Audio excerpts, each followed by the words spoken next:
سب تمہارا کرم ہے آقا کی بات اب تک بنی ہوئی ہے۔ بسم اللہ الرحمن الرحیم۔ ناظرین کرام السلام علیکم ورحمۃ اللہ وبرکاتہ۔ آج میں آپ کے سامنے بیان کروں گا کہ اگر کوئی شخص خواب کے اندر بچھو کو دیکھتا ہے تو اس کی کیا تعبیرات ہوں گی۔ تو حضرت امام ابن سیرین رحمۃ اللہ تعالی علیہ نے ارشاد فرمایا کہ اگر کوئی شخص خواب کے اندر بچھو دیکھے تو اس بات کی دلیل ہے کہ اس کا دشمن کمزور ہوگا، اور اگر کوئی شخص خواب کے اندر دیکھے کہ بچھو نے اس کو کاٹا ہے تو اس بات کی دلیل ہے کہ دشمن اس کو وہ برا کہے گا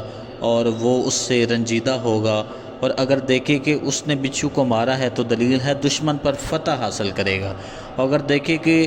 بچھو کو مارنے کے بعد پھر بچھو زندہ ہو گیا ہے اور اس کو تکلیف دینا چاہتا ہے بچھو، تو اس بات کی دلیل ہے دشمن پر فتح پائے گا، اور پھر دشمن بعد میں فتح ہونے کے بعد دشمن پھر اس کا مقابلہ کرے گا،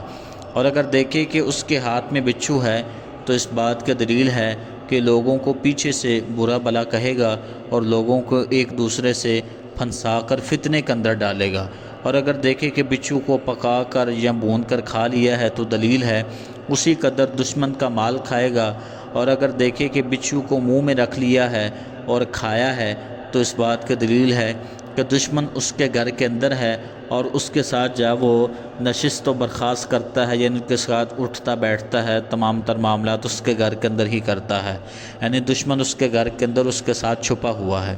اور اگر دیکھے کہ بچھو اس کے کپڑے میں ہے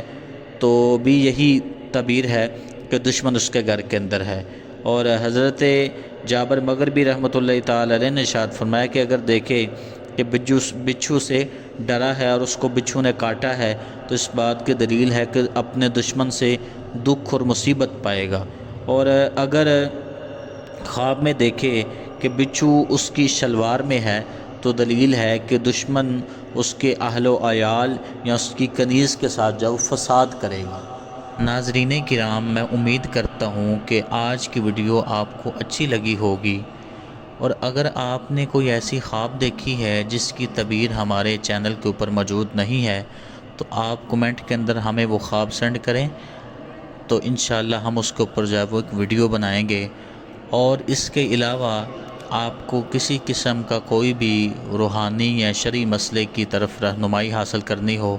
تو وہ بھی کمنٹ سیکشن کے اندر آپ وہ لکھ سکتے ہیں۔ اللہ آپ سب کا حامی و ناصر ہو۔ والسلام علیکم ورحمۃ اللہ وبرکاتہ۔